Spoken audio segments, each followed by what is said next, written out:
This is WYMT Mountain Sports, your home for the Kentucky Wildcats and local high school sports. Some Thursday night football for our Appalachian Wireless High School game of the week. Paintsville trying to start 7-0 for the first time since the Walter Brew-led team of 1977. A slow start for both offenses, but the Tigers would turn it up in a hurry.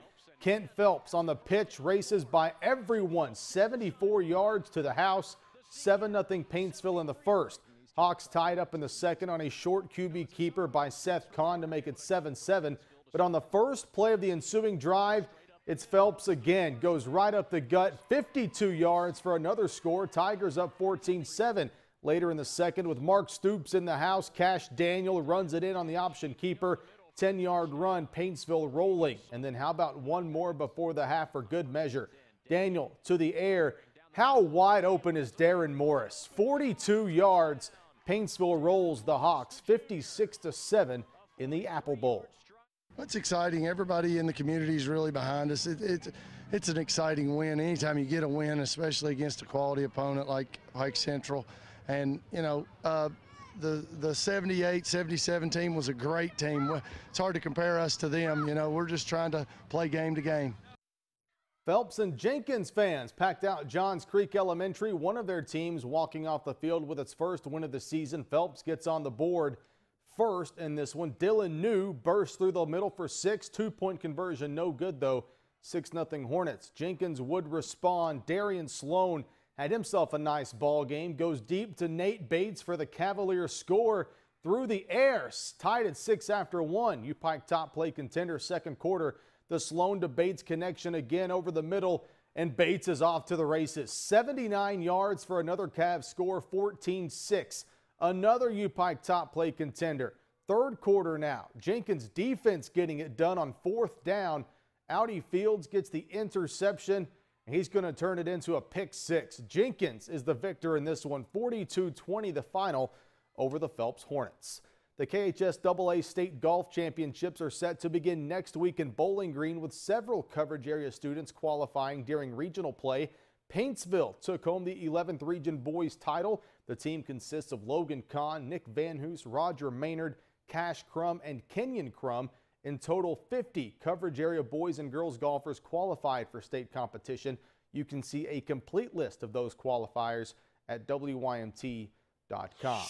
Kentucky quarterback Patrick Towles had arguably his best game as UK QB last weekend against Missouri. Towles threw against Florida. Head coach Mark Stoops says Towles' improved play is due in large part to him becoming more comfortable with first-year offensive coordinator Shannon Dawson. I think part of that is the comfort level that Coach Dawson was trying to talk about last week, and that they talked about, is just getting him comfortable and getting him playing to his ability. And I thought, again, you know, compliment our staff and getting him in some plays, getting him in some situations to get him comfortable, get him going, and then let his ability take over and his instincts. And I thought he made some great decisions. The Wildcats will host Eastern Kentucky Saturday night in what will be just the 4th meeting all time between the two programs. Kentucky has won the previous 3. Game time set for 7:30 on the SEC Network alternate channel. Kentucky is 3-1 on the year, while the Colonels are 2-1 entering the game. Some big basketball news for the Kentucky Wildcats earlier Thursday. 5-star forward Kenyen Gabriel announced this Thursday afternoon that he has verbally committed to Kentucky, choosing the Cats over Duke, Maryland, UConn, and Providence.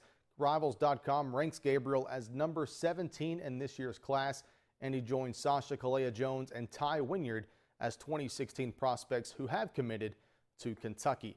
A big game in the AFC North on WYMT Thursday night. Baltimore visiting Pittsburgh. Big Ben Roethlisberger having to watch with his injured right knee. Michael Vick getting the start in his place. Ravens down 3-0 in the first, but Michael Campanaro single-handedly giving his team the lead, fighting his way into the end zone. 7-3 Ravens. Baltimore not so good on this play. Joe Flacco picked off by Ross Cockrell, and Cockrell gets a return of 37 yards down to the Baltimore 36 and that turnover would lead to this. Le'Veon Bell gets the handoff, starts left, but then reverses field with some blockers in front of him. It officially goes down as an 11-yard run, but it's a touchdown nonetheless. Steelers go up 10-7. This game would go to overtime with Baltimore winning in the extra period 23-20.